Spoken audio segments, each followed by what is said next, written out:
So Pauline's going to give us a quick introduction to HeadStart first, just to give you a bit of context about why we're here and what we're doing with Blackpool.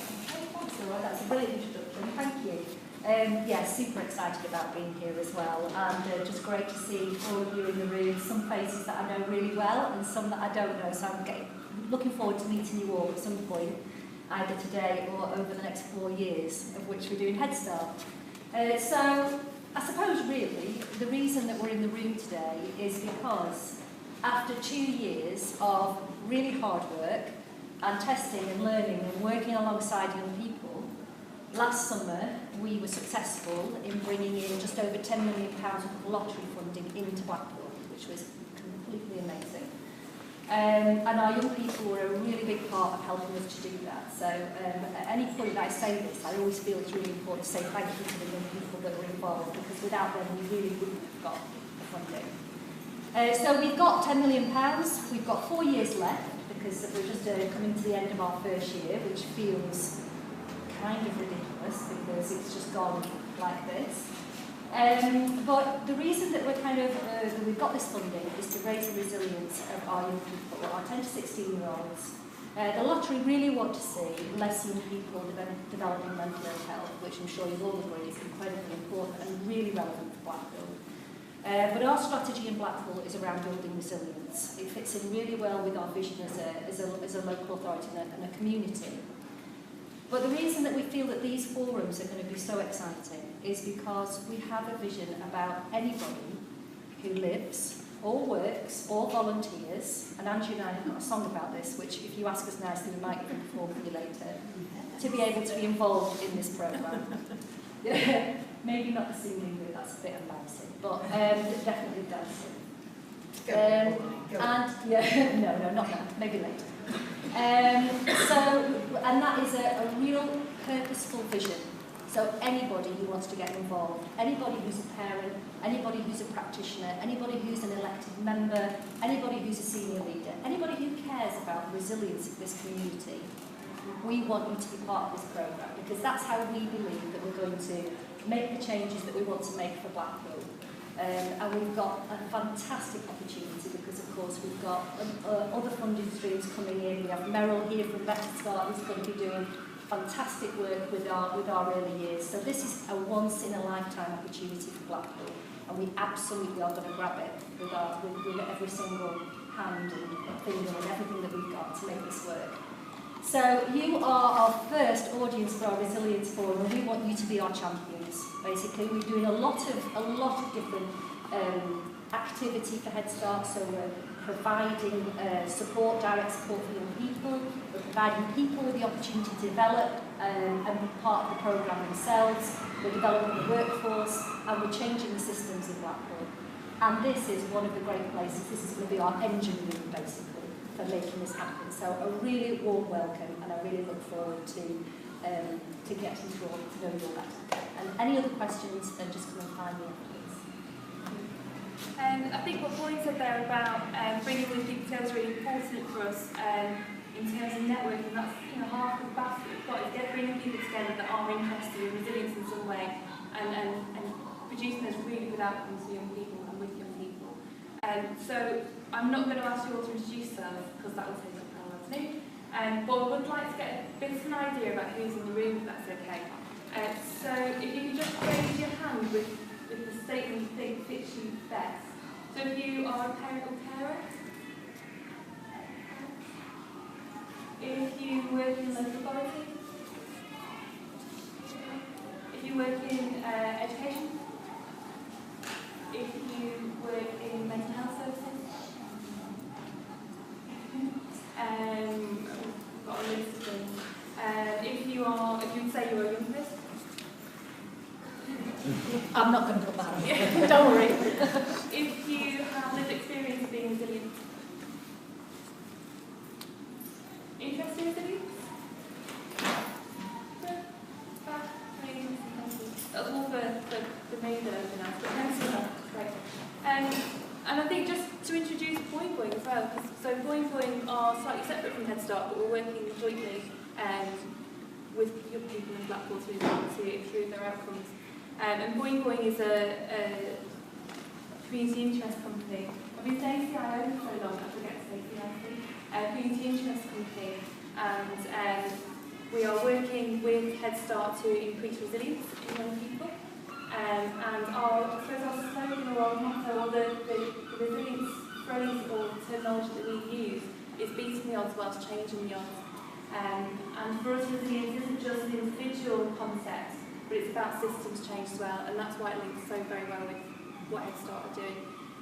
If you're not aware already, we're also delivering lots of courses around Blackpool, and there'll be a new wave of courses coming out to start the new academic year. We're doing lots of work on co-production with young people and parents and carers, and we're working with HeadStart staff and other staff in Blackpool to increase their knowledge of resilience. So this is part of that. Absolutely. Yeah, and then the other thing that I would say is just how incredibly lucky we are as well to have this collaboration with Boing. So we have aspirations for becoming experts in resilience, and that's our vision, but we can't do that by ourselves. So we really, this collaboration with Boing is so incredibly important to us, because by working alongside Boing and all the fantastic people who are involved in it, including young people and parents and carers and academics and practitioners, that's how we're going to get to be experts ourselves, and how we can make that Blackpool place, the resilient community that we want it to be. So an incredibly important collaboration, and a really, really exciting one. So, very exciting. So exciting. Very exciting. And in our forum, just to give a bit of an introduction to our forum as well, this being the first one, it's a shared space. So as you saw when people were raising their hands, there's a lot of different experiences in the room, there's a lot of different reasons why people are here. So what we would ask is, if you're asking questions, or if you want to have discussion later on, that you're using really clear language, and that you're not using jargon.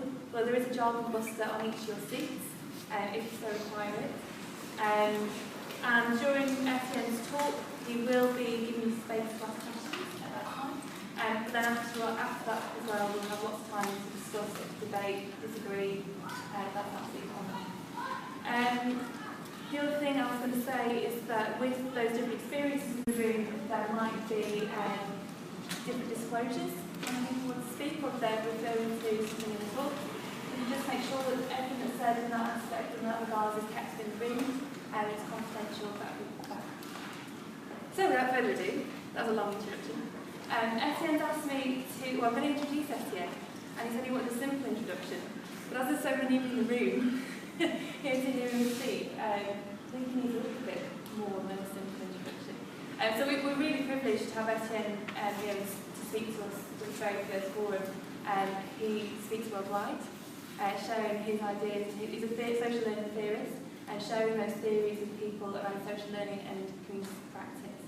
He's also a part-time professor at the University of Bath. And just absolutely fabulous to have him here. So thank you very much for coming all the way to sunny Blackpool. I'm sorry we couldn't provide the sun today. All over to you. Thank you. Thank you. Thank you.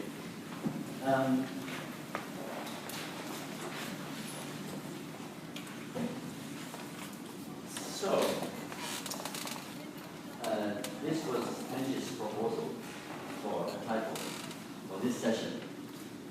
And what is interesting, I think, about this title is that I really do not know the answer. So, how can this theorizing help young people in Blackpool? I don't know. I hope that there is some relevance, but this is something we need to find out together. Okay? So I'm going to invite you into the evolution of my thinking in the last 30 years, and then you invite me into whether this is relevant for the kind of work that you do. And I think it's a fair exchange. But I was just sitting there when he asked, are you resilient? And I just thought, no, I wasn't born in a very privileged family. I'm on my third marriage, so I'm resilient.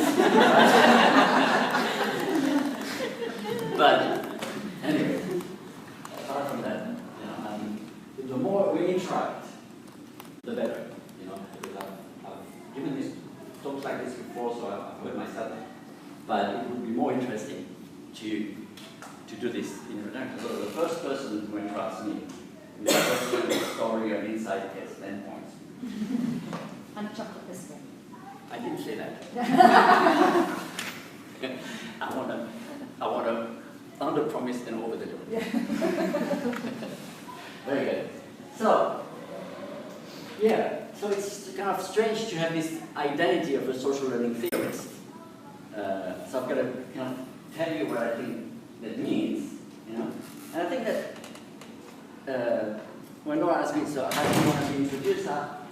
I'd like to be introduced as someone who is working on a social theory of learning, but who is really hoping that theory can be relevant to practice. So, to me, a good theory is only good if it helps people involved in practice see the world with new lenses, and therefore ask new questions about what they're doing, and perhaps imagine new things that they could be doing. So to me, that's the purpose of theory in a social science. It's not so much like, in the natural sciences, theory is more like a statement of truth. The universe is 13.8 billion years old. It can be true or false. That's in natural science. In social sciences, the purpose of theory is more like a set of concepts that give you a certain way of looking at the world. And I'm going to try to convey what is that way of looking at the world in this social theory, and then explore with you if it's relevant, if it allows you to ask new questions about what you're doing. So, that was the introduction. So, you know, we all have learning theories, whether we like it or not. Okay? So, you know, behaviorism, for instance, is, you know, the learning theory is based on animal studies, you know, we press a lever for food, right? And, you know, we are parents, and, you know, our child works at the table and we go like this. We are behaviorists, because we are kind of like showing that kid, no, we're kind of like pushing the emotion in the lever to make that kid feel like, oh, I shouldn't do that. Hopefully, you know, or, you know, well, we reward target. So, a lot of what we do is actually could be called behaviorism. There's a learning theory behind that. Or cognitivism. If you explain to your kid, you know, why is it that the sun looks like it's moving, but really, it's actually the earth that's turning, you know? So we think that by giving an explanation, we will allow that kid to build some kind of knowledge structure in their heads. So the idea is that we have knowledge structures in their head that allow mental models that allows us to make sense of the world. That would be cognitivism. Or constructivism would be like, you know, you wonder why there is so much water from this very little spigot. You know, why don't you just explore a little bit? So we'd let the kid construct their own knowledge by saying, oh, maybe you should open the cupboard or something like this, you know what I mean? So constructivism means letting people build their own knowledge. And so, social theory takes at its fundamental idea that we are social beings. And we are social beings in a very fundamental way. Because it is through our social participation that we make sense of the world. Even if you say, I'm a hermit, right? You avoid social contact. But the word hermit doesn't belong to you. The word hermit belongs to a social system where the idea of being a hermit makes sense. So it is in a very fundamental sense that we are social beings. And basically, this theory is a way of thinking. If we take this really seriously, what implications will this have for how we look at learning and how we try to support learning?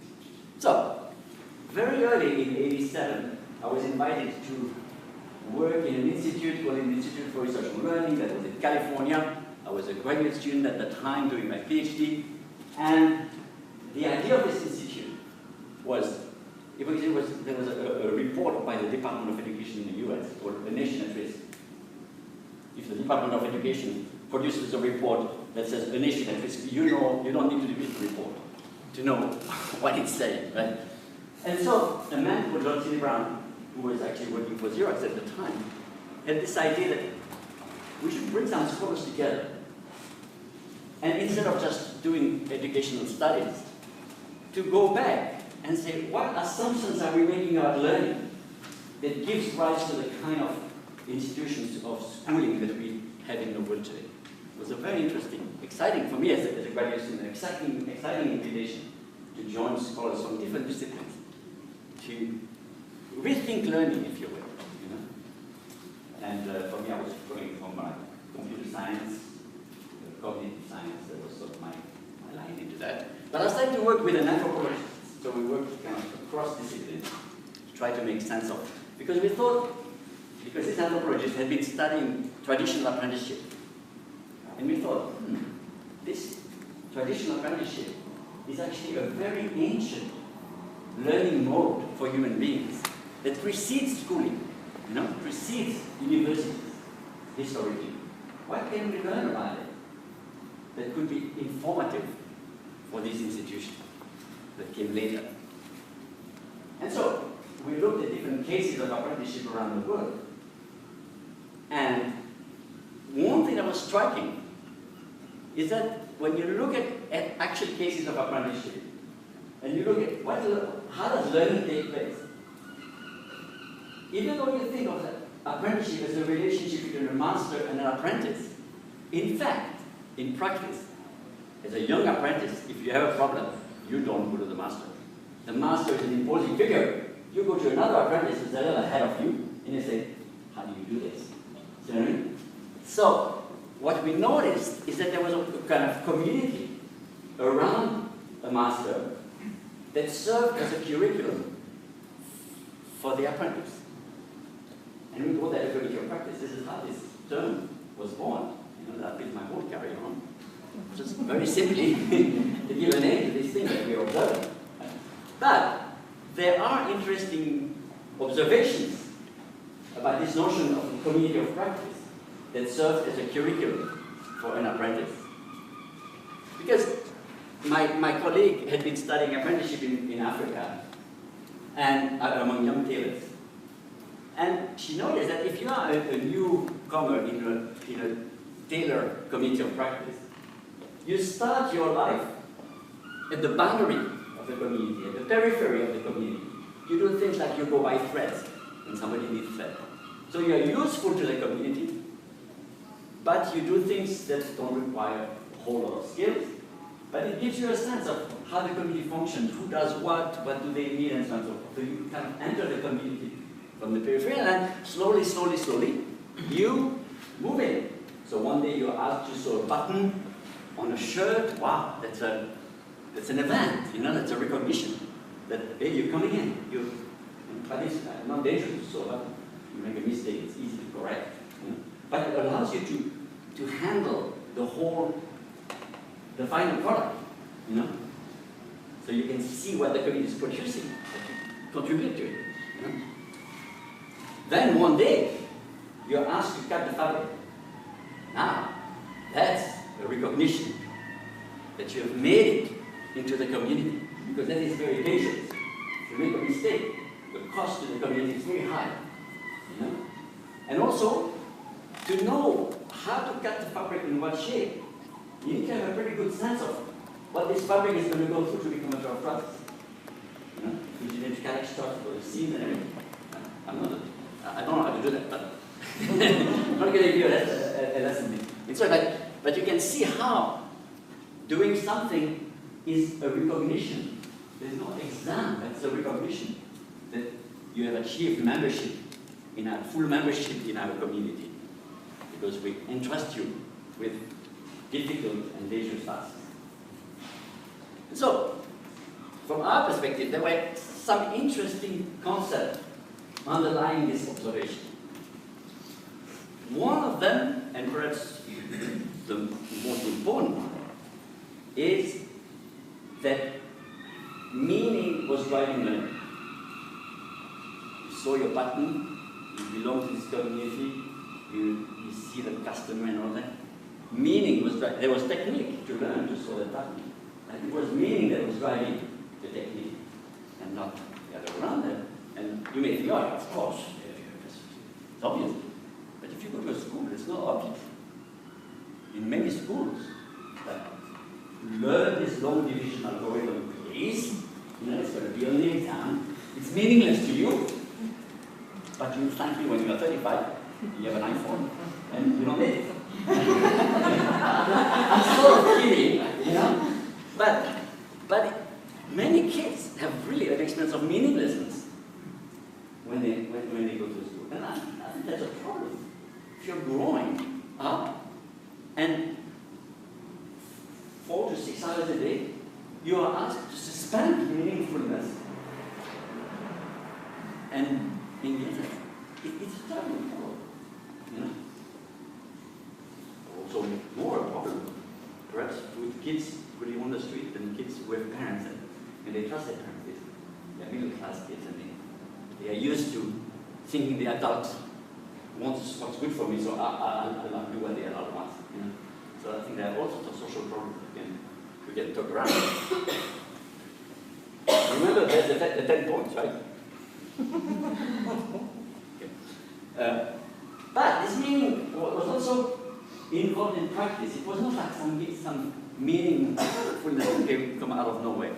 It was involved in activity that had a purpose in practice in the context of a community. So the practice was not a book, it was actual people.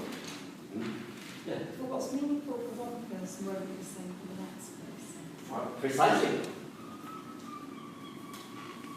So I'm thinking with what you said about education, how you would therefore work out what's meaningful for one student, then make it meaningful for the others. that's right. So the kind of obstacle is covering all of those meaningful. So the critique of schooling that's underlying this has implications that are very profound for the organization of how learning should take place. For instance, there's nothing in theory that said that the best way to learn is to put 30 kids in a room, closed away from the world, sitting at chairs where they can move. See what I mean? Yeah. You see what? Yeah. So yes, meaning is something that you construct socially and individually at the same time. But community, for instance, is very important because I remember doing math homework with my daughter, and I was getting into the problem, and suddenly she looked at me and said, "Are you having fun?" And it was accusatory, because for her probably she had done math for many years. She had never met someone for whom it was a meaningful way of being a human being, Not that it's especially for me, but it was more for me than for her at that time, But it's interesting how, our kids go through school for a long time without meeting anybody for whom what they learn is a way of belonging, is a way of being, It's extraordinary when you think about that. And the last concept that was really important is the concept of identity. That those young tailors, they were becoming somebody. The learning path, to the path to being a certain kind of person that they wanted to be. And I think this is really important again. That to give people knowledge without giving them a way of being in the world where this knowledge is part of a person, Can we just bring in the apprentice? I just noticed you're talking about apprenticeships a lot, and we've actually got some apprentices here, haven't we? So, how many apprentices have we got here today? HeadStart apprentices. Do you want to mind putting Paige as well. Oh, Paige. Yeah, Paige is here as well. Okay. I was just wondering, what Etienne was saying earlier about where you learn from as an apprentice. Do you learn from someone who's older and wiser than you? Do you learn from other apprentices? what does this mean for your own identities? You know, I just wondered if any of you, I know it's putting you a bit on the spot here in this big room with all these people, but we have got fantastic apprentices here, whether that's what your experience is, whether either of you, any of you want to say anything about that. I probably learn off everyone I kind of get involved with. I mainly learn off Andrew, but he's like 100 years old, so... Thanks, James. But anyone I kind of interact with at work, I kind of take bits and bobs from them, so anyone really. That's me. Showing your theory in action there, isn't it? What about you, Paige? I definitely enjoy my apprenticeship. It's learning while I'm working. It's not so full hands-on. That you like have to get everything done straight away, machinery to something you don't know. And it's been amazing learning all about resilience and all about the framework, and everyone just being so helpful. The learning community. Yeah, very good. And so, this was the case of apprenticeship that took place in Africa. Oh, did you want to say something? I'm not an apprentice, but I was just wondering about whether there's something about being an apprentice that sort of gives you this permission not to know, or this sort of permission to kind of, it's almost like a sort of innocence, or where you're able to kind of, or at least position you as being somebody who can take whatever from wherever you can get it, in a way where when you're not an apprentice, you sort of don't have that so much. That's really interesting, yeah. Actually, I didn't want to introduce jargon, so I'm not going to. But we call this process, and you can forget that term as soon as you've heard it, but we call this process legitimate peripheral participation. This idea that it is legitimate in a community like this to be unknowing, right? Because in most communities, if you don't know the rules of the community, you are kicked out. But as an apprentice, it's like we're going to use your unknowing as a way to bring you in. So it's kind of legitimizing unknowingness. And I agree with you, it's really, really important. Yeah. That can be used in anybody from whatever age. If you're unknowing and you're new to an organisation, there can be, you have a rule, not a rule, but it's unknown rule, unseen rule, you have to slowly but surely meander your way through. You are accepting that unity, and another option is if the unity can say no, Yeah. So, yeah, I think two very important points you are bringing up. First of all, this has nothing to do with age. Yeah. Actually, yesterday we were talking to an executive assistant in a school district in Texas about building communities for executive assistants in the school district. And she was saying, yeah, that she was fairly new, and it was really hard to find your way into the district. And she said, wow, if I had a community, that would really make a big difference. So in that case, it was a very practical approach, because I do a lot of consulting in organizations. Yeah. So yeah, and I don't know her age because she was on the phone, but she said that she had kids, so she was not a youngster. But for her, that was really, that way in was really problematic. It's making me think a lot about our co-production work and how we bring groups of young people together with a really clear purpose. So, some of that might be we want you to help us think about our resilience plan for the school, or it might be in a wider sense we want you to help us to think about how we can raise resilience in young people. And this whole thing about purpose of learning just is really kind of at the forefront of my mind now about thinking about why we found that has such an incredible impact on young people and their learning and also their own resilience.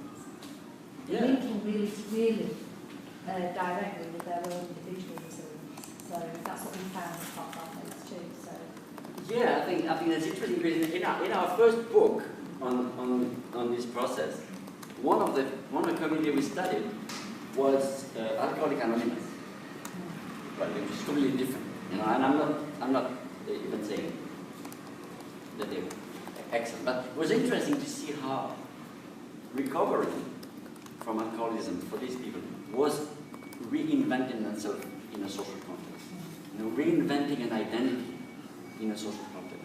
It was not simply techniques, or it was really creating this supportive social context where they could live a new kind of person. It just makes me realise how important identity is and the way that we think about how we give people different identities in the programme. That's what's very much. Yeah.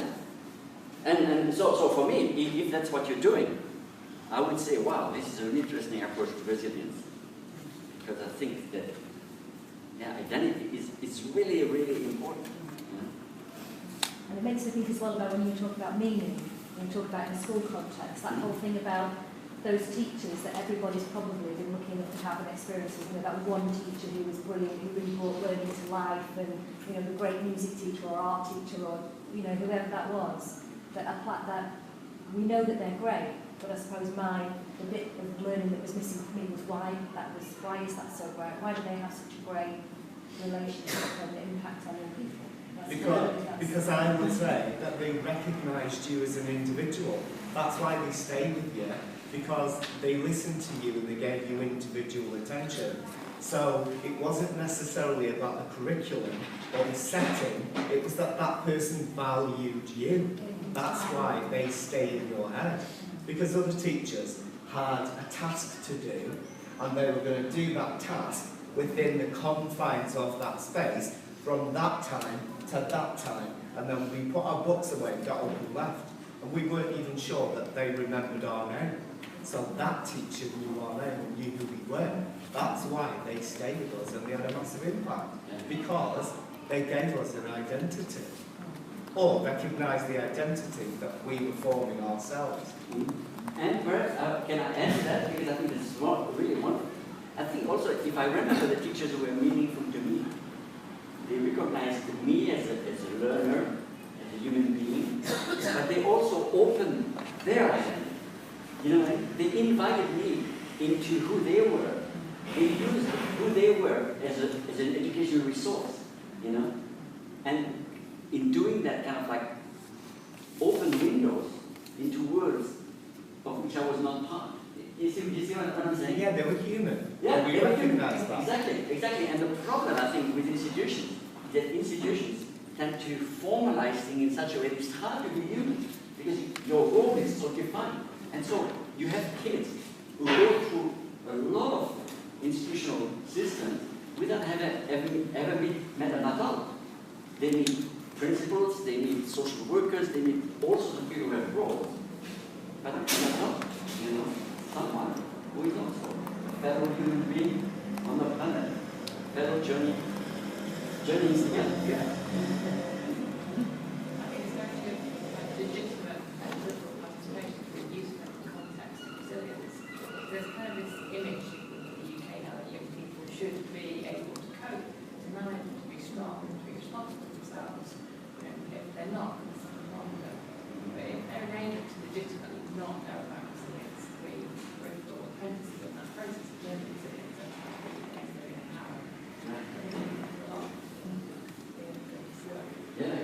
Yeah, and so some of the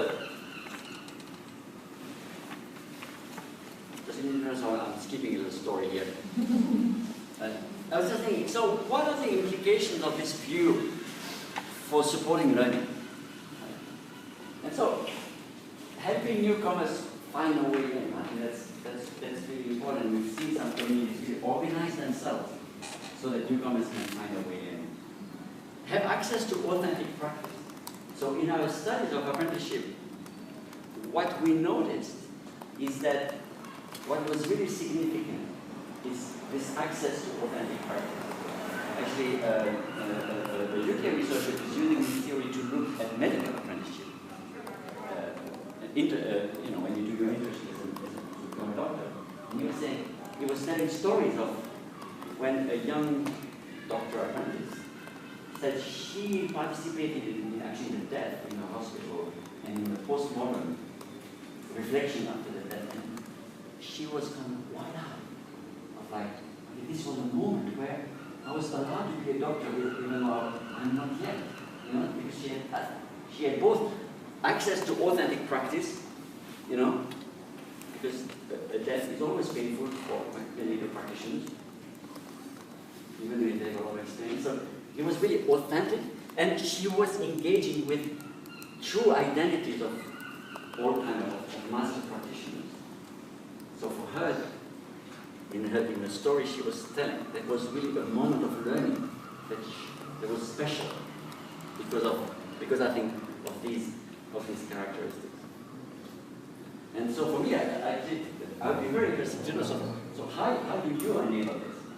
Have you found techniques to give that kind of access to the young people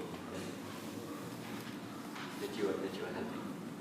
I think it's about asking questions, isn't it, and allowing them to give them time to answer and develop. Yeah. Just asking questions. Yeah. Questions about them.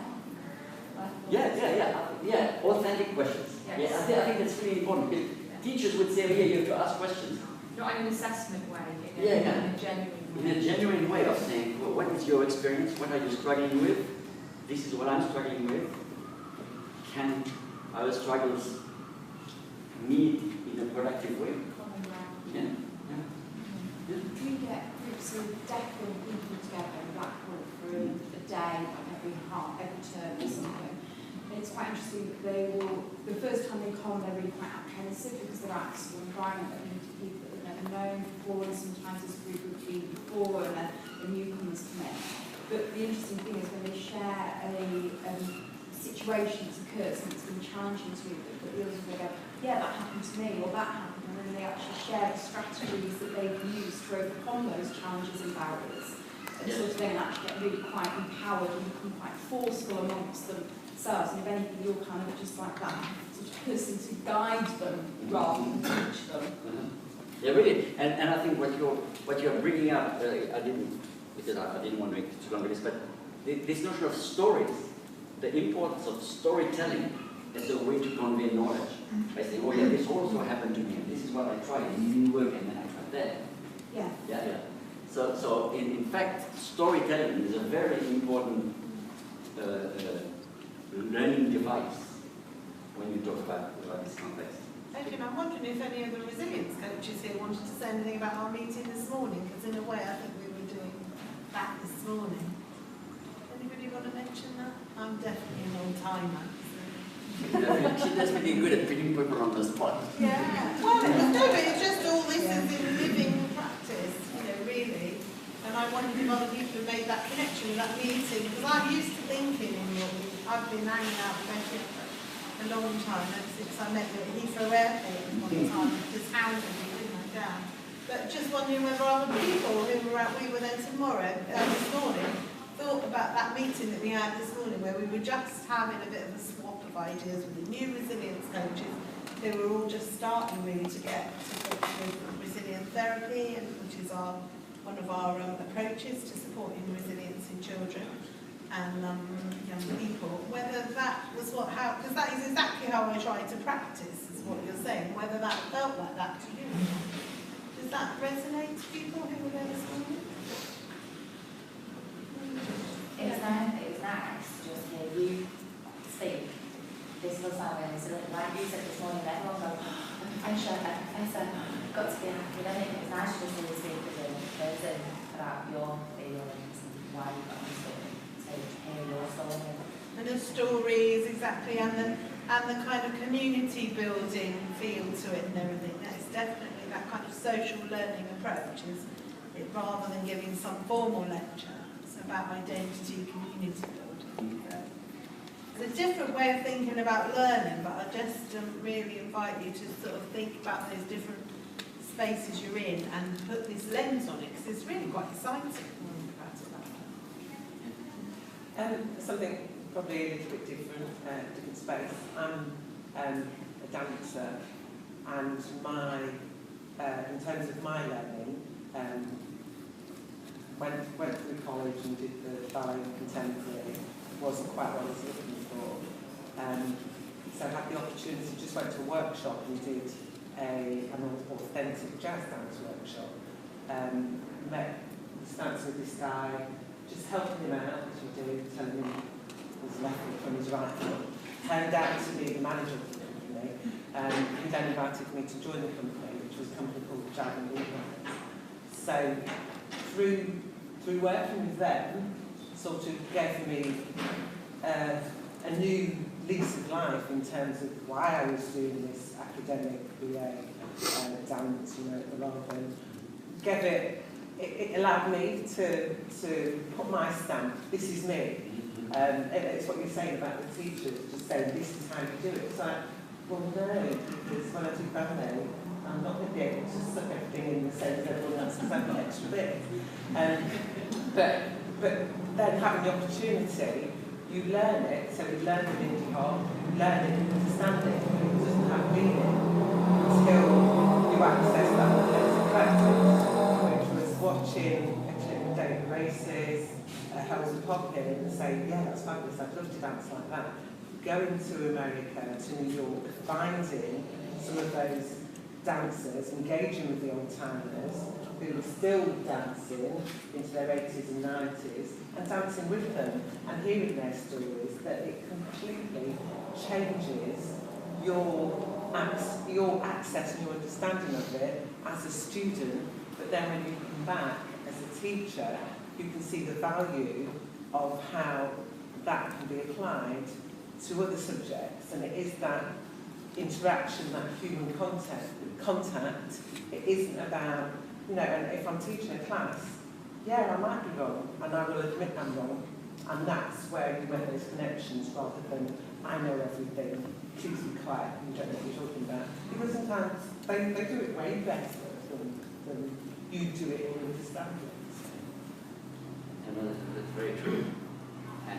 And yeah, engaging them as co-producers, I think that co-production is very important, because if you think that you have to go through 12 years thinking that what counts as knowledge is produced by other communities that you don't belong to, it's a hard way of being introduced into human life. I suppose I'm just thinking as well about at the moment, obviously everything comes back to the HeadStart programme. Yeah. This is what I'm living and breathing. This is what this thing is about. So I think it's easier for us to think about apprentices as, especially the programme. So we have our apprentices, and that's great, and we're all absolutely committed to providing an environment where they learn and all sorts of stuff. So I think that's quite common for us to think about apprenticeships in that way. But I suppose when we actually start thinking about ourselves as apprentices and how we actually place ourselves in learning communities where we can actually have experience authentic practice and have old timers around like Angela, because she's so much older than me, and I'm just an apprentice.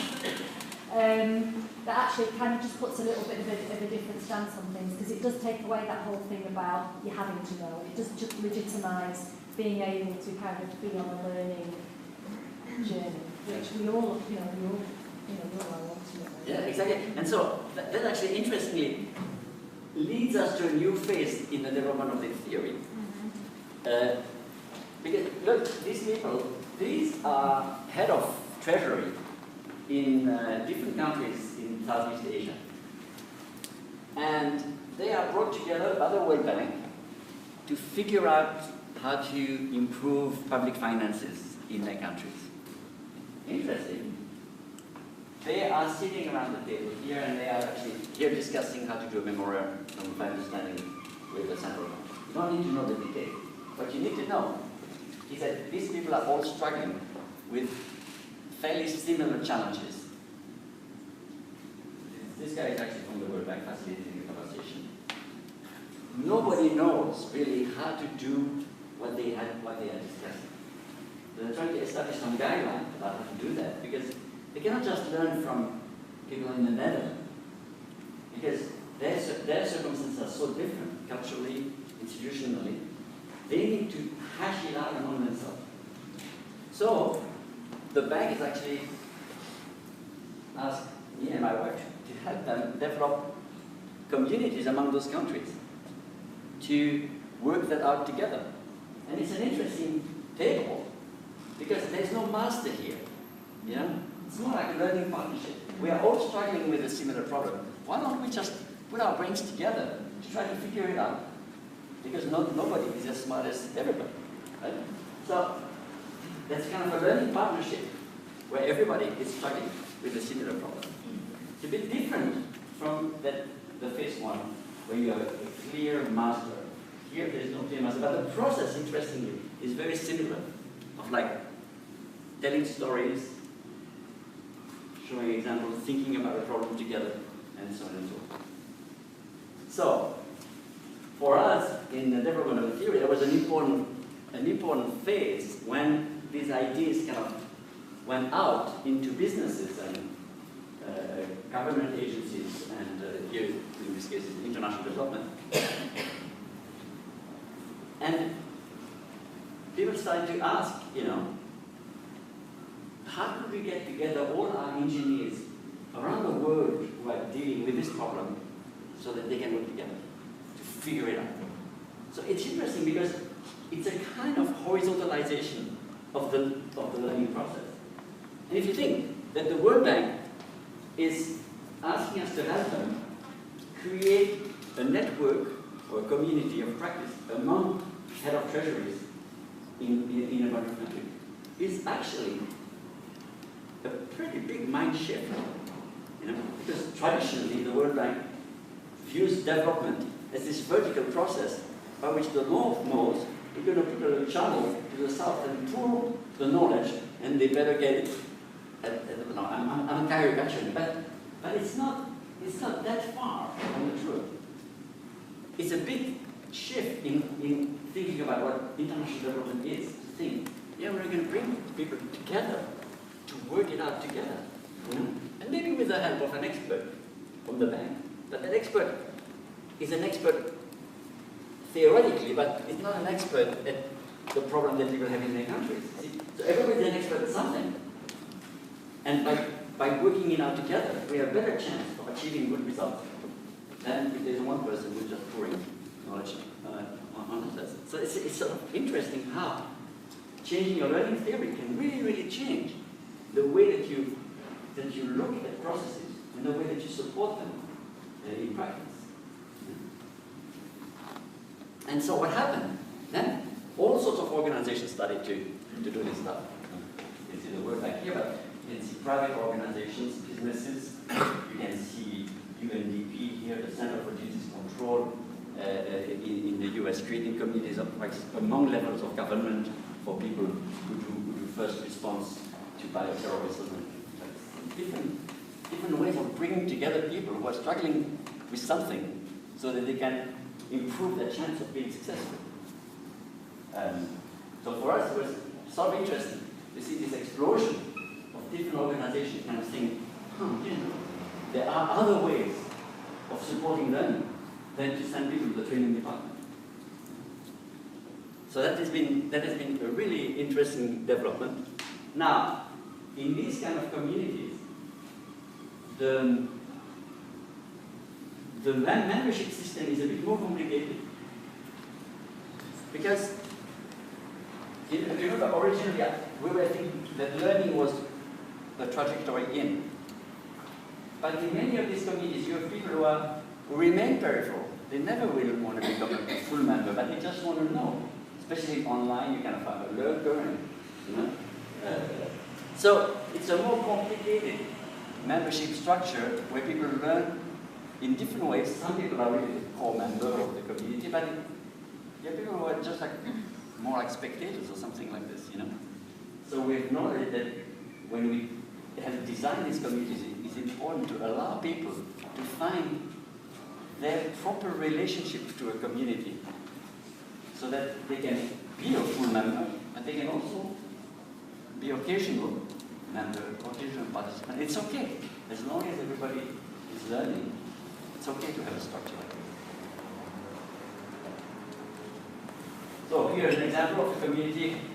Basically, she's bringing in a problem, and everybody is trying to help her. So we call this a case clinic. It's a kind of community activity. When one member has a problem, and everybody else is thinking with them about what to do about it. In this case, we do a kind of fishbowl, so you're only allowed to talk when you are in the middle, but people come in and out of the outer circle into the inner circle. If you want to know detail, I can give you the tricks. But it's a good way to have an intimate conversation with a large number of people. This is a debate. So this is in Kyrgyzstan, and they had a debate whether a certain kind of accounting had to be done federally at the central level or locally. And so they made two teams, the pros and the cons, and then they had like a form. I don't know if you have high school debates here in the UK. You have debating teams, yeah, where you choose a side. I mean, you're given a side, but it doesn't matter what you believe, you have to argue that side. You do that? Okay. I'm not going to say anything crazy not do that. But here, so we distribute roles in the community independent of what people believe, and we force them to look at the argument and counter-argument, and we will debate. It's a good way for a community to see the danger of a community, because the word community is a kind of positive word in English.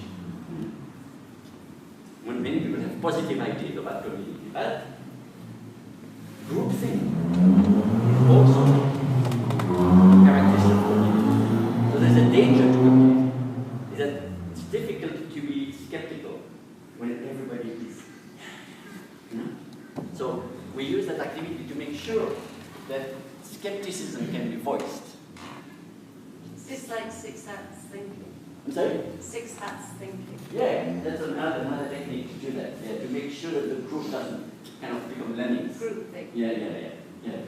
Because that's a big danger for communities, especially if they become kind of introverted, kind of like, not much movement in and out of the community. It's easy to become small-minded. So that's a technique we found to bring to allow people to voice dissent. These are the kind of things, when you ask practitioners, why do you bother belonging to your community? You go to this community once a month, you are busy, why do you bother spending 2 hours with colleagues outside of the direct team to discuss issues? These are the kind of things that you hear. Something interesting that you read. There's something that surprises you or want to ask what I mean. Maybe you could just say about how your idea of practitioner doesn't mean like a conventional professional practitioner necessarily. It means the person who does it. Because people we hear, some people who aren't familiar with your work. I see what you mean. Yeah, good. Yeah, is good. a professional. That's not what you mean. That's very good. Yeah. So because we go to the community of practice, the practitioner is a member of that community. Okay? So if you belong to a street gang in East LA, you are a practitioner of that practice. Maybe the government doesn't call you a practitioner, but the members of your gang recognize you as someone who knows how to work the right way and so forth and all that. So here, practitioners, we mean really someone who does a practice.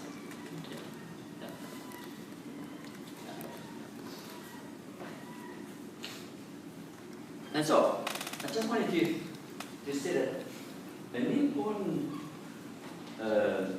process in this kind of community is loops to make a difference in practice. So the members discuss something. They have a certain experience of being together, of recognizing each other as co-practitioners or members of the community. And they get an idea out of it. For many people, learning stops there. The rest of life is application. But for us, learning does not stop there. When you take an idea out of one context and you try to apply it in a new context, that's very learningful, a creative process. Then what is the result? Did it work? Did it not work? So as a member of a community, your responsibility is to have learning flow from your interaction with other members into what you do on a day-to-day basis and reflect on what is the result.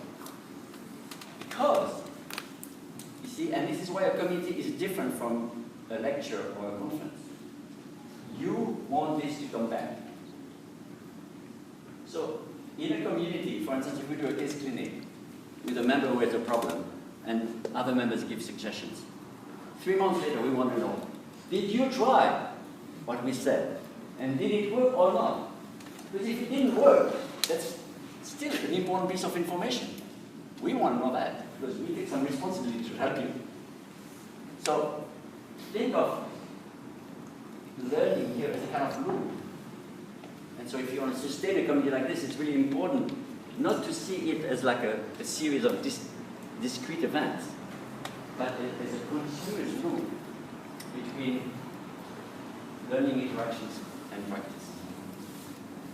Bringing back stories of what you tried to your community is an important part of how you are a member, a contributing member to that community, even, and perhaps even more if it's a failure. Sometimes, some communities have a transformative effect, actually beyond just their own practice. So maybe in Blackpool, you'll have systemic effects. Maybe you'll change the culture a little bit in the town. See what I mean? Sometimes a little community of practice can have effects that are much broader than simply doing their practice better. And the world. World? Yes. There you go ahead. I'm going to read it. I'm going to mark it so just to see what it's at the end. It's too small for you. Okay, so she's Okay. I can read it out loud. Just the last one, anyway. So the idea is that you have a learning activity. You experience something in the context of the community. The quality of the experience is actually important for those of you who are interested in theories of knowledge. Here, the quality of the experience. If you acquire a piece of knowledge being excited, or if you acquire a piece of knowledge being bored, the two knowledges are not the same. Because this is lived knowledge, this is not abstract knowledge. Okay? So the quality of the experience is very important. What you get out of it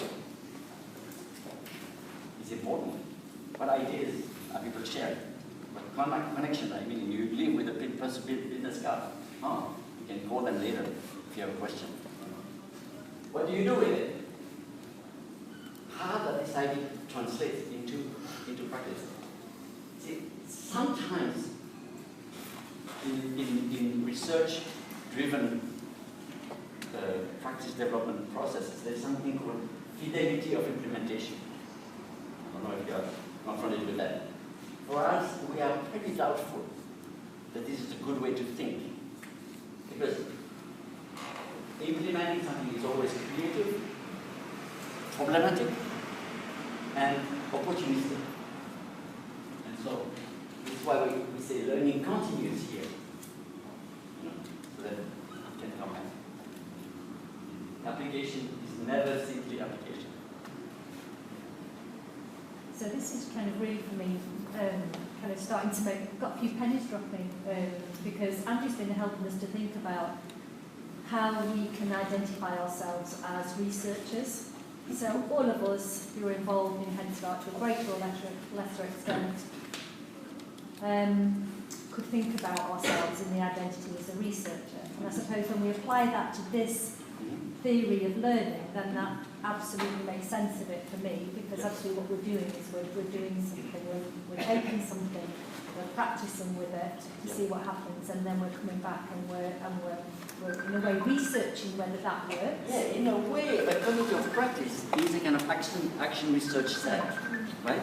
Where we agree that this is a good idea, everybody tries it, and then feedback whether it works or not.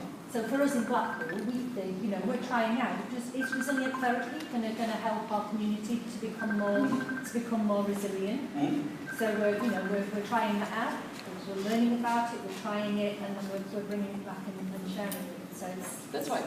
Yeah, exactly. So this is kind of practice-oriented research view with a lot of reflection, and different communities are more or less formal in the way that they document this feedback loop. So some communities are very informal. Just some communities use this as a sort of check-in and check-out process, as a check-in of a meeting. Anybody has done something with what we discussed last time? How did it work? At the end of the meeting, anybody thinks they can try something we just discussed? what are you hoping to achieve? So they have found a check-in, check-out process that kind of primes the pump and get this process going. So it's become part of the culture of the community. Those are principles. I'm talking about an example of principles in Singapore. We're established this idea that at the beginning of every meeting, we report if we have tried something and it worked and it didn't. And at the end of every meeting, we project what could we try, you know, and we'll check next time. So it's semi-formalized for them in this check-in, check-out process. Could I just ask a question then? So are you suggesting that the communities continue once there's a lot of reflection there, then taking that back once they get to the end? What did they do with it? What did they get out of it? And all of that reflection. So the whole community then, if they thought something different about how they felt about that activity and change that activity ever so slightly, does that whole community go with that and it goes again? Or is it identity? Now, I think to come back to our friend's remark here, a community does not mean agreement. That's right. Yeah, the community, here the word community means we are all committed to some learning together. But the word community does not mean homogeneity. Okay? So there can be a lot of disagreement. Actually, as a matter of fact, for us as facilitators, when we see a community where there is no disagreement, it's more like a red flag. Okay? Groupthink is about to happen. Right? So, yeah, there can be lots of disagreement, but there is a commitment to reflecting together. I don't know if it addresses it. Absolutely, I've read quite a bit of your work, and I just thought communities expand, it flows, it changes, it moves all the time. And your example sort of just says, well, you'll just get something back for it. It doesn't say that it then migrates and changes and moves. The diagram doesn't sort of show how much this evolved. Yeah. So over time, this whole thing moves. That's learning. You know, that's social learning, right? That we learn, that transforms who we are, that transforms what matters to us, that transforms the kind of activities that we do together, and so on and so forth. So it's a very dynamic process. Yeah. Hiya, I'd just be really interested to know how it works in like a hierarchical, political context, because everybody that's coming into the community is obviously coming from their own background of where they are as maybe a professional or as a, even here, everyone's coming from different areas, but there's different hierarchies of people within different organisations coming together into a community. Do you see any barriers to people being able to express when they have disagreements, or you see that kind of relationship playing into the community in a way that it doesn't necessarily facilitate a community that's able to have those conversations because of those external political, hierarchical things that are going on as part of the culture? And how do you get around that, or how do you address that, and how is that kind of explicit or implicit within that community through an instance? So, in those contexts, power issues have to become discussable. That is extremely important. Actually, in one of my very early jobs as a consultant, I was working in an automotive manufacturing company in the engineering department, and they were building communities among engineers of the same specialty, because they had moved from, you belong to the brakes department, but they had reorganized, and now you didn't belong to the brakes department, you belong to the small car department, or the truck department, or the van department. So they created communities of practice so that people could still talk to other brakes engineers, right? But, interestingly, the engineers said, we don't want our bosses in the community. They were very clear about that. They said, if my boss is sitting there, there's too much I cannot say. And so they said the bosses have to form their own community. They call them executive tech clubs. They were called tech clubs. They were not called tech clubs, because for engineers, that works better, community. Engineers don't do community, but they do tech clubs, okay?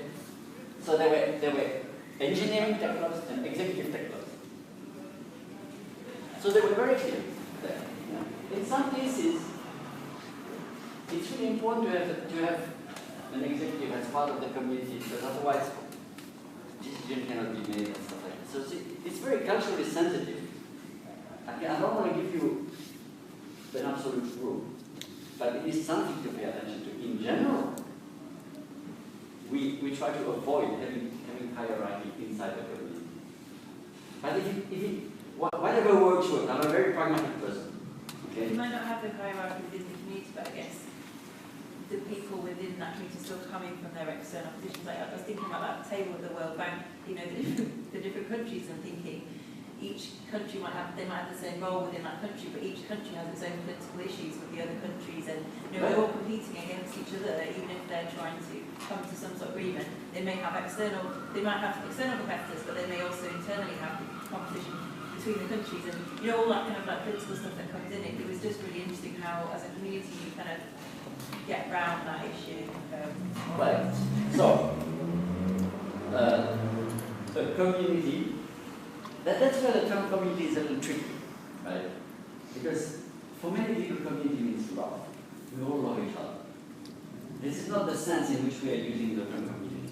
We're committing to a learning partnership. That's what we mean by community. It doesn't mean there's no competition. It's always, to some people, even among those engineers that I was talking about, they were very, by the way, you know, engineers are kind of like on the autism spectrum a little bit like to the left, right? But they are very good at communities of practice because they love to talk shop, you know? They have never seen a problem they don't like to solve, you know? So you give them a problem and the community goes, right? But still, even among those people who are really committed to each other, there was a bit of competition for promotion. You know? So don't think of, don't think that an ideal community has no competition. An ideal community, everybody just hugs and, you know. An ideal community, they learn together. They improve the practice, you know. And you have to deal with issues of hierarchy. You have to deal with political issues. See, when you talk about social learning, it's not so clean as here's the book, here's the knowledge, here's the exam. You know, it's the full complexity of the social world. You know? And that's why people who do this work, who facilitate communities, I've seen people who were really artists. We call them social artists. Those are people who have a knack for creating a space where people can learn with each other in spite of competition, in spite of politics, in spite of all the complexity of the human organization that we live in. But it takes an artistry to enable that. And I don't know how much you are aware of the artistry that you are yourself using and applying in the work that you do. But it is beautiful, you know? Beautiful. Just a question. I'm not at all familiar with your work, but from what you've described so far, I can see a lot of parallels with Marx's theories of power and alienation. I just wondered whether you reflect on that. Well, I mean, intellectually, I owe a lot of that to Vygotsky and some of these Marxists. This is not the structural theory of power as something like Marxism. So there are also always issues of power. I mean, see, if competence is socially defined, then power and learning cannot be dissociated.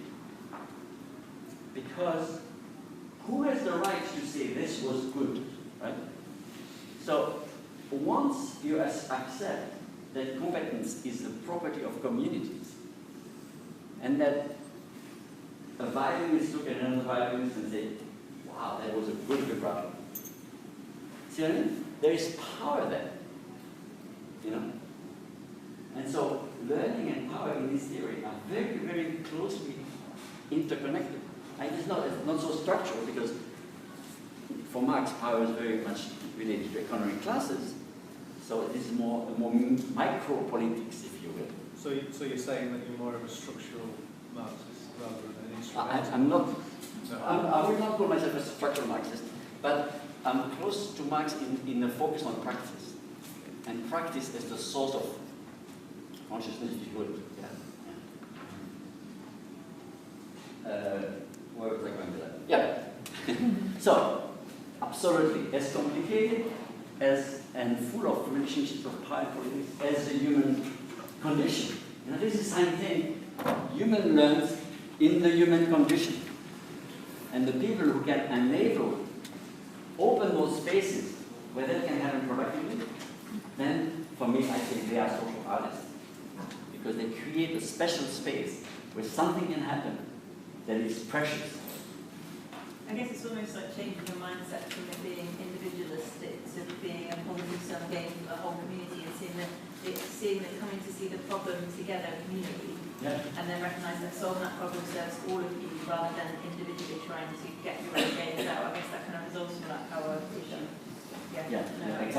Exactly. But that's not necessarily easy to see. No, it's right? To change the mindset. That's right. And so people who can create a space where that mindset functions well, that's what I call social art. Because it is a form of artistry. And if we think about the communities of Blackpool, that's what we want to happen in our families. That's where it needs to take place. They should be the communities of learning. The communities of practice should be in a child's home.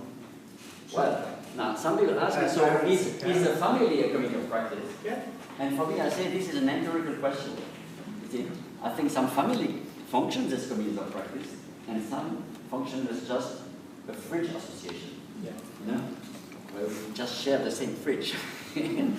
But there is not much learning taking place among each other. So, you see, a community of practice is a perspective on a certain group. So, whether a family is a community of practice, you would have to go and see how they function to see whether they are functioning like that or not. But I think ideally, yes. And that links really well, I think, with the idea of kind of the ecological and environmental approach to resilience building. So what is it that we create? How do families, how do communities, how do schools create an environment in which we can come together and build resilience either in ourselves or in young people or whoever? So I suppose, you know, that really links really well with that whole kind of ecological. Yeah, not just in families. I mean, there's all that problem about it takes a village to bring up a child. So I think that kind of developing that sense of community. Absolutely. Otherwise, it can be very isolating to expect families actually to be the conveners of everything. Particularly when they're very challenged around all sorts of things. So. But I guess you could expand that discussion into if our families, because I'm a practitioner, I'm a social worker, and work within the families in need team, so I see families on a daily basis. So if our families don't know how to function in that way, then they won't know how to function within a wider community. So we start small and then we grow, and I guess that's the context I'm talking about.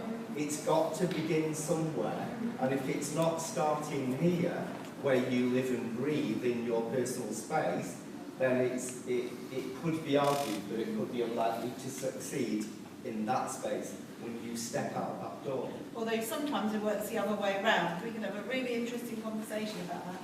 Because if you support people to come out of their very local practice and actually go somewhere completely different, like for example our trip, we just had a trip to South Africa, a couple of young people from Blackpool, it's been a massive thing for those young people to come from here and do something there, and that will then actually affect what happens here. So I think it's not necessarily either or, but I've become fascinated over the years about the different, if you support someone to get engaged in a different element of the system, then that can really change their local practice quite fundamentally. I don't know if that makes sense, but that's what I suppose. Absolutely, because families, like all communities, can be dysfunctional. Yeah. Okay?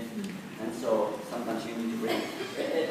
For communities, sometimes also the best way to serve yourself as an individual or the community is to break up, to move out of the community. So it's a balance between having roots and not being stuck.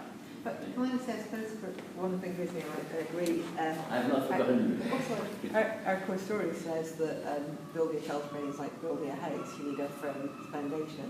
And our foundation, we always say, is supportive, resilient communities and parents. If we don't have that, we don't grow it. But that resilience helps those young people to go out to South Africa and come back and they're wondering. I think it's that dual. Yeah, especially if you think of identity as at the essence of what all this is. Who am I becoming? Who am I? And so to find who you are, yes, you need some foundation, you need some traveling, you need opening up, you need understanding the world. Once you start thinking about it as I have to create an identity of resilience, it's something that is both social and individual, all these dimensions put together. You've had your HeadStart. It's sort of partly a question, partly an observation, because I think I come from an education background and following work at Fulham, what we call collaborative learning. But there's a danger that a community of practice or collaborative learning group can actually become kind of a hermetically sealed vessel. And I think the move in terms of legislation that I think has just paid lip service towards both social care and mental health services and actually education for the student voice is that you actually give the, if you want to call the lived experience person, a voice in that community of practice. And I think a lot of that has been paid lip service to, and that's where I see HeadStart as being revolutionary. That it isn't giving lip service, it's including all the different aspects, because if you just have a community practice of social workers, a community practice of mental health workers, a community practice of teachers, it's all well and good because it's one perspective. When that community practice has everybody's perspective in it, it suddenly becomes 10 times more powerful, a million times more. Then you are foreshadowing 2 slides from now. Because this is very important. I just wanted to say, if you're supporting learning from this perspective of a learning partnership, I think there are a few things that are very important. One is we are learning together what is not yet known. Okay? This idea that nobody knows everything, and everybody needs somebody else, because we are learning what is not known, as opposed to the curriculum of what is known. So this notion of loops into practice to make sure that people apply and reflect on that application. Multiple voices and contesting, we have talked about that. This notion that you don't want too much homogeneity. And contesting, you see, when there was a master, there was not a whole lot of moving to contestation. Right? The master is the master. Here, contestation is actually very important. It's very important for a community to have a culture where it is okay to say, no, I don't agree, I don't think that's going to work. See, it is actually part of learning, you know? And then defining competence together. So what counts as competence is not predefined, but it is a community negotiating, if you will, with each other what counts as competence. But this leads to this same picture that I showed you earlier, this committee working together on a problem brought here by this person. But if you knew that community, you would realize that this is not a very simple community. It's actually a community that actually is in South Africa, in Cape Town. And this community deals with transparency and accountability as a developmental, international development issue. Putting the budget of governments online, holding the government accountable for the spending and so on and so forth. It's called transparency and accountability in that field. But this community is actually very heterogeneous because you have researchers, you have funders who belong to big foundations, and you have practitioners in NGOs who implement projects on the ground. And this committee was brought together actually by the funders by saying we are not learning enough in our field. And it was interesting to see how this community had to deal with boundaries, serious boundaries of practice. Because if you are in an NGO, right, and you got a grant from a powerful funder, and your project is a disaster, you're not going to go to your funder and say, see, my project was a disaster. You're going to write a report that looks good, right? Covers up the things that didn't work well because you want the next grant, right? And so it was interesting to see. And then, you know, if you're an NGO and your funder has hired an academic researcher to evaluate your project, you know, you have a kind of distorted relationship with the researcher, especially if this researcher is actually belongs to a university and has to publish papers that you can't read because they're so full of jargon and they don't even address the issues that you really have, you know, because he's talking to his community, not to your community. So it was interesting to see how much this community was in intervention in a landscape of different practices. And as important as the community landscape were the boundaries between those communities. And the inspection for the NGO to say, what does your practice look like in my practice? When you write down this contract for the grant and have all these demands that I have to fulfill, right? And the funder said, well, but what does your report look like in my practice when you've covered up all the problems so that I would give you the next day?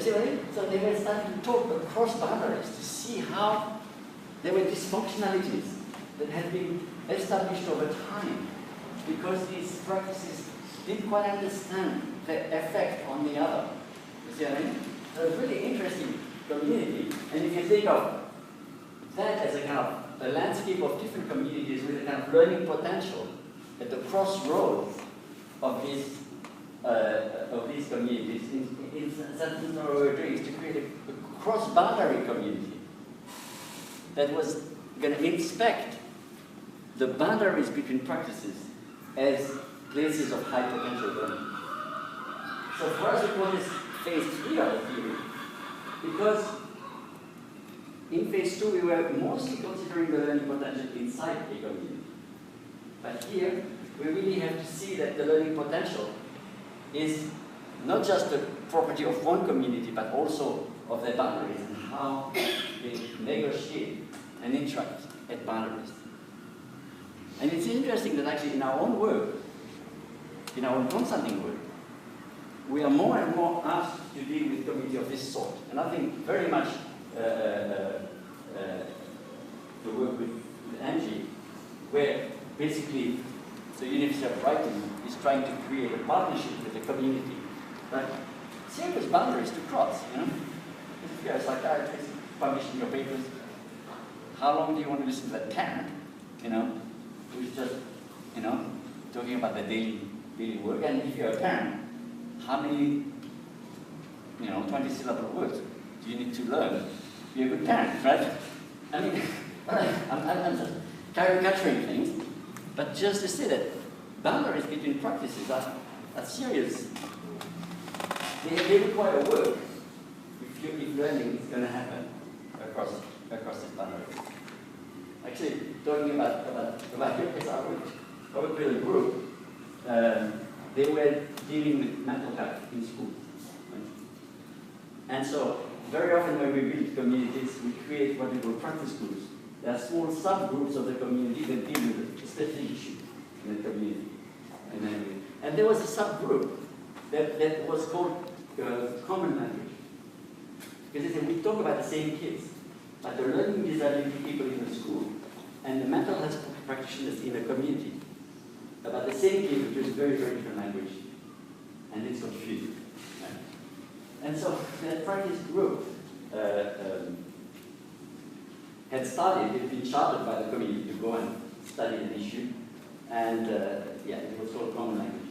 And they came back and they said, no, we cannot call ourselves common language. We have to call ourselves translation. We're not going to find common language about these two practices. We need to be able to translate each other's language. So it was interesting that for that the boundary was almost insurmountable. we need to deal with it. So these boundaries are actually, see, the term boundary, I think in English is kind of a bad rap. But if we're going to have communities, we're going to have boundaries. It's unavoidable. It's not, part of it is political, so part of it is, making, disabling access, right? It is true. But even in the most benevolent world, where there were no politics and no need to exclude people, it's unavoidable there will be boundaries. Boundaries are not bad. They are just the fact that if people deepen their knowledge of something, it's going to create a boundary. It's people who have not done the same deepening.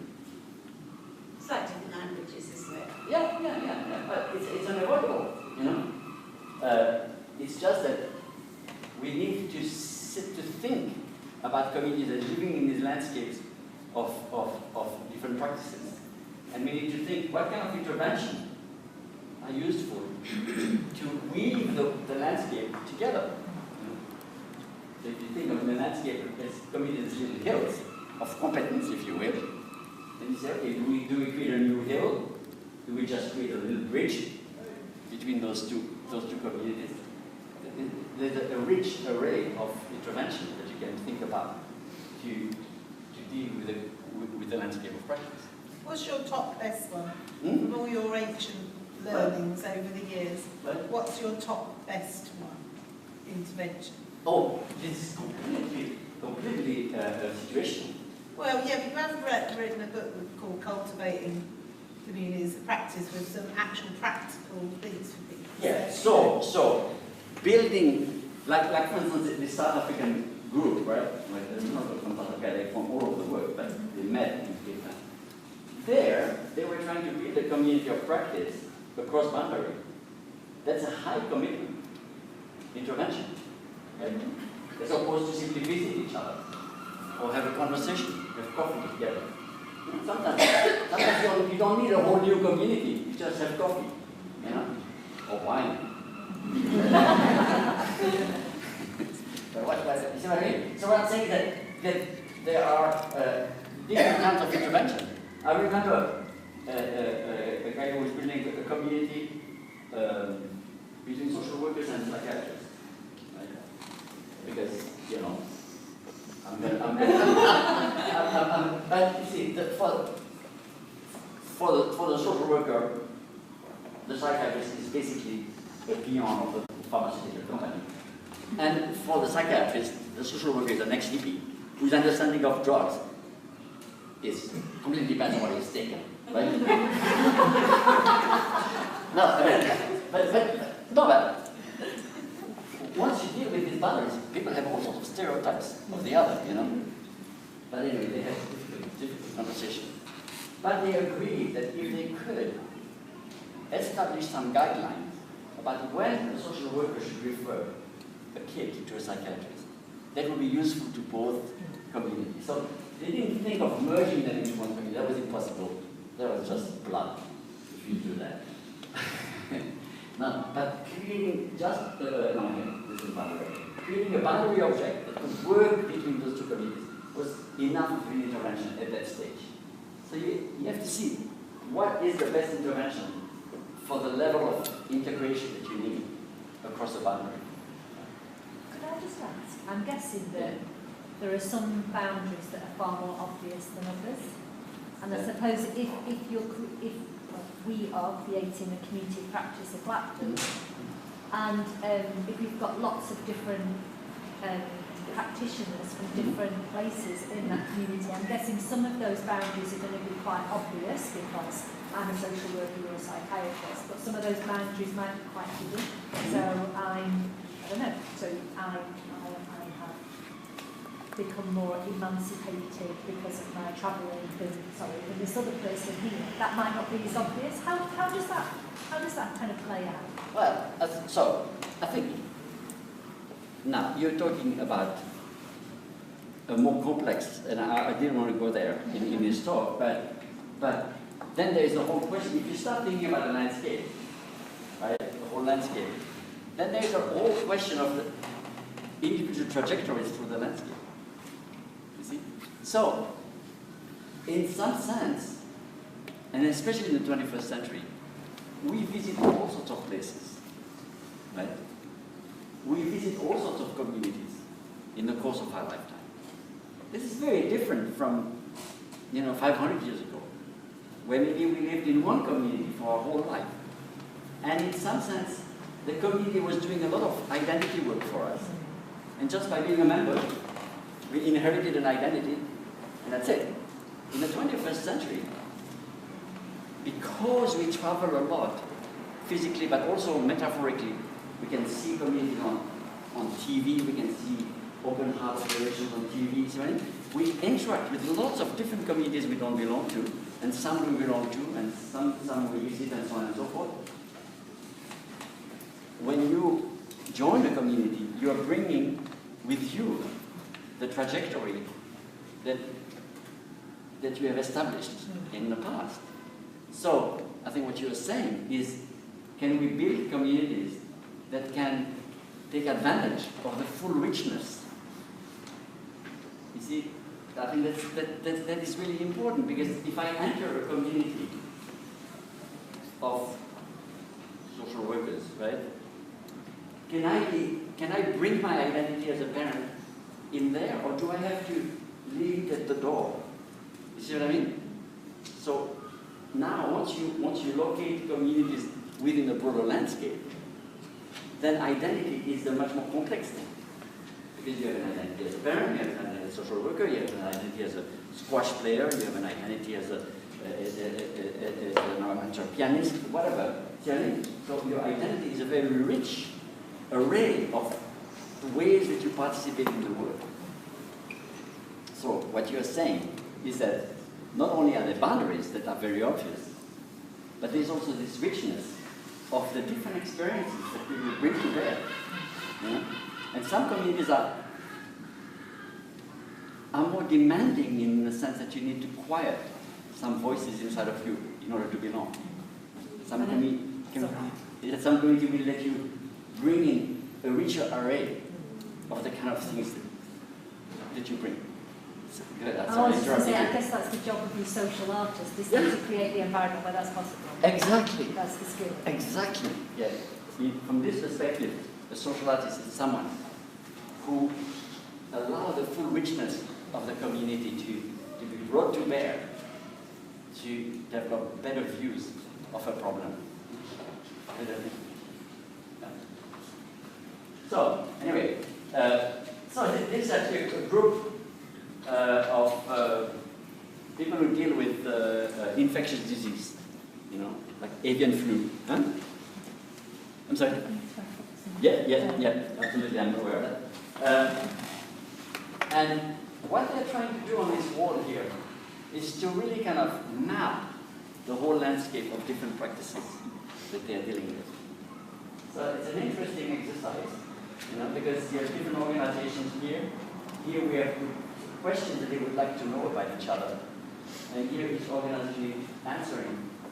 We do this well, we would like to do this in blue, we don't do this at all in red. And so they spend the opportunity to hold it. But at the end of the day, there was a kind of representation of a whole landscape of practice, so that they could find partnerships within that region. So helping locate a problem within a broader landscape and giving people a sense of the diversity of players and issues is a useful exercise, when you think about communities that belong to broader landscapes. So, supporting learning, working the boundaries. So, finding an activity that social workers and psychiatrists both find useful. Right? That's it. But also orienting your own practice to the boundaries. So, for instance, when we do very complex communities with lots of boundaries, we always spend some time working across the boundary, but some time for each practice to work among themselves and say, okay, what are the implications of all this for our practice? Like in that community in Cape Town, we spend time where funders and researchers and NGO discuss something, but we also spend time for the funders among themselves to think, okay, so if we're going to take the NGO's perspective more seriously, what are the implications for the way we write grants and so on and so forth? So it's important to balance those two things. Not spend the whole time at the boundary, but allow the practices to digest the boundary into their practice. Pay attention to power and silence. So the issue of power, once you have multiple communities, issues of power are double, because you have not only a relationship of power among people, but you have relationships of power among communities. Okay. So, you know, the psychiatrists tend to be more powerful as a community than the social worker. I'm sorry, maybe that's not true. That's okay. They can think that. Yeah, they can think that. Very good one. It's like, no, but you have to pay attention to power and to silence. Okay. So you have to pay attention to the voices that are silenced by these relationships of power. And for us, because power is not bad, power exists. Power becomes bad from a learning perspective when power silences important voices. So paying attention to silence is a really important part of social artistry. And as I was saying, to help each other navigate the landscape, to help each other get a good sense of what others are doing. So, that was what I had for you. You know, a little tour of the last 30 years of theory development and an exploration with you of how relevant that is. So, do we have time for a few questions, or yeah, should we've we? got about 10 minutes. Could I repose the first question Yeah. that we asked? So the question that we asked was, how does social learning theory and community practice impact on young people's resilience? And I'd just like to pose the same question again to the room, I suppose. So how does this learning, how does this kind of theory, how will that increase resilience in young people that we're working with in Blackpool?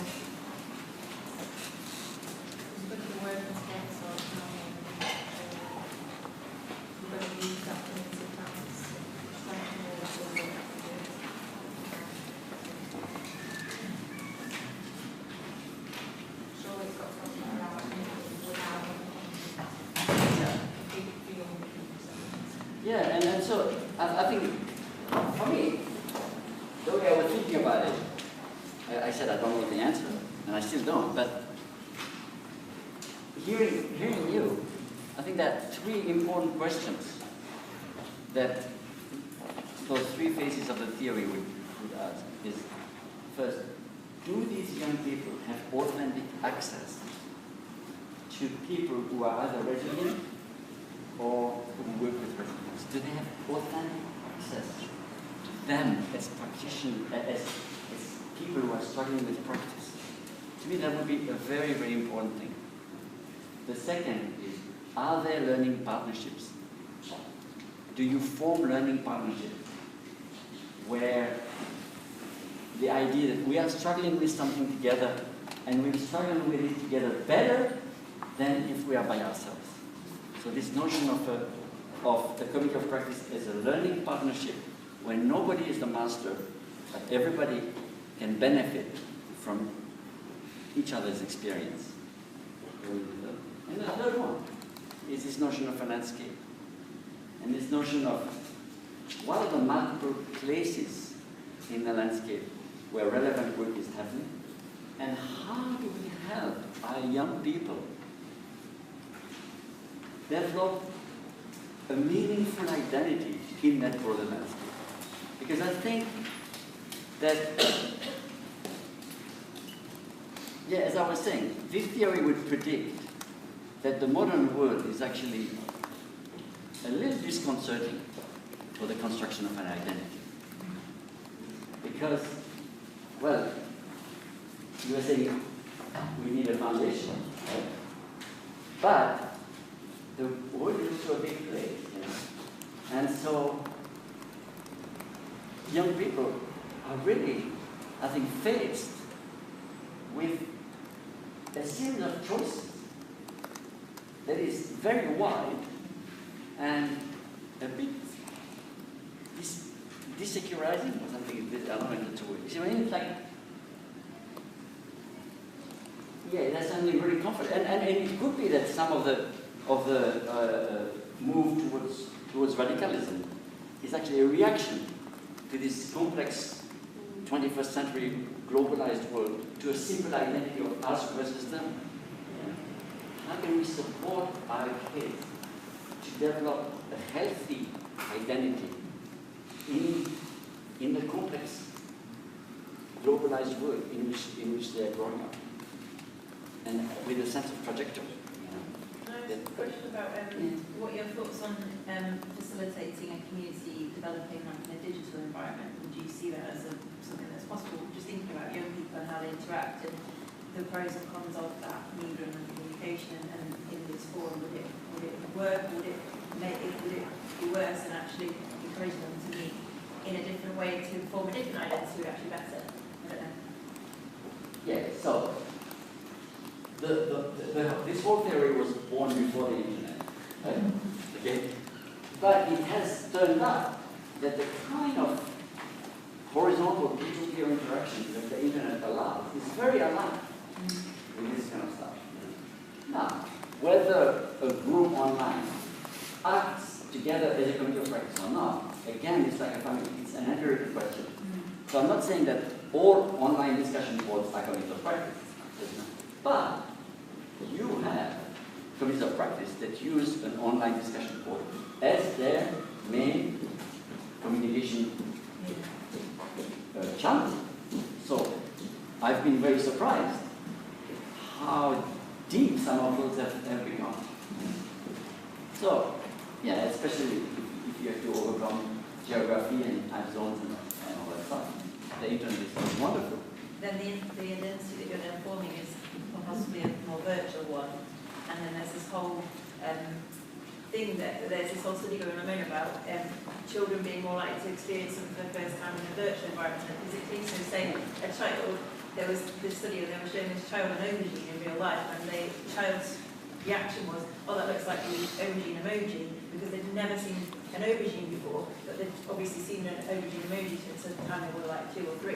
Yeah. And it's that concept of what do we gain and what do we lose in 30 years' time from young people having this virtual experience and living their lives virtually rather than in an actual physical space? I don't know if that's just an interesting question. I think in terms of this community practice and how that would work and support new identities, what are the challenges there? It is a digital identity and community rather than a physical one. I don't know. Yeah, I mean, I don't want to diminish the importance of the physical body in identity, right? Especially because of sexuality and all that, right? So, but for me, identity is not a physical thing. Identity is a way of defining who you are in relation to the world, right? And so, for me, whether it happens virtually or physically, I'm not saying there's no difference, but it's not a fundamental difference. It's more a difference of time, you know. So that's why I don't talk so much about virtual communities, because it's like, what do you mean a virtual community? These are very real communities. We recognize each other as co-members. You know what I mean? So yeah, definitely. Yeah.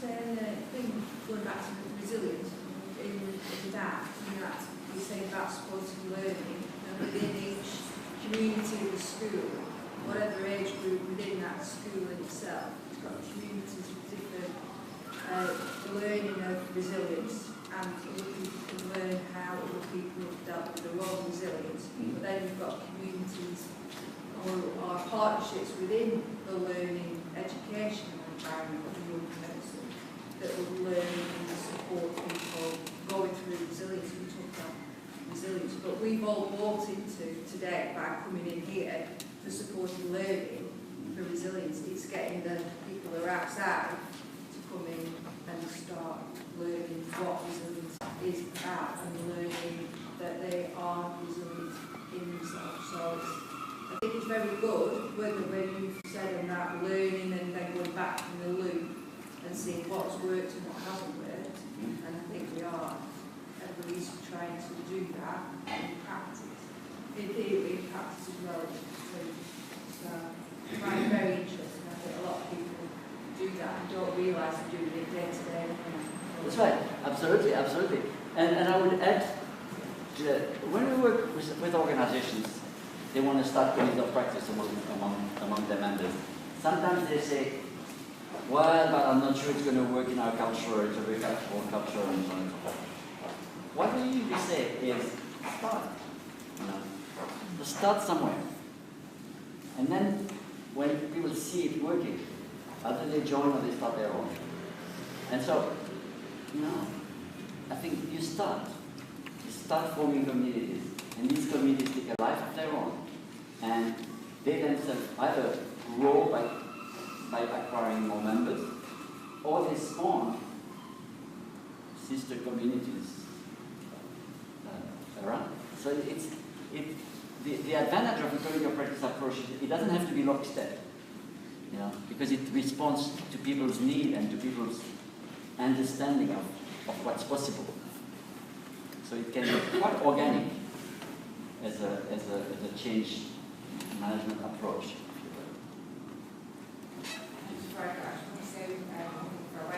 It's surprising to me when I've never seen so many motivated people in one room, which I thought was very much the project and the social learning theory. So one thing I'd like to add is that I thought everybody was amazing in their skill areas and progress. But one word that I thought was missing, and I don't know whether you want to, is the word motivation, which is key to whole project success, to social learning. Where does, because I was a student, so motivation is a buzzword for me. Where do you see all this building into that word motivation? It's interesting. As a theorist in the social sciences, you have to choose your vocabulary. And some terms you make a technical term in a theory, and some terms you leave as a vernacular. See what I mean? Yeah. And so far, our theory has not taken motivation as a fundamental building block, because we talk about identity, we talk about trajectory, we talk about meaningful futures. So, I mean, we can talk about motivation, but what I'm saying, it's not a building block. Surely it's a human need motivation. We all need it, we all need that acceptance almost, and that's something to strive for. Yeah, but as a theory, we would like to recover the notion of motivation by looking at issues of identity, right? I mean, you know, people do amazing things for identity, right? They put rings to the belly button, you know? To me, it's like, wow, I'm not motivated. But I can see that for some people, it's a very strong part of their identity. So, see what I'm saying? It's like, can we theorize motivation by looking at the human experience rather than a dial? You see, or we're going to motivate people as if it was a dial that we could turn up. I don't know if this makes sense. So that's why I mean, I agree, it's very important, but from a theoretical standpoint, I would like membership in communities, I would like a trajectory, I would like identity to give me back the concept of motivation rather than build it as a fundamental, as a building block. So that will be my answer. Okay, very good.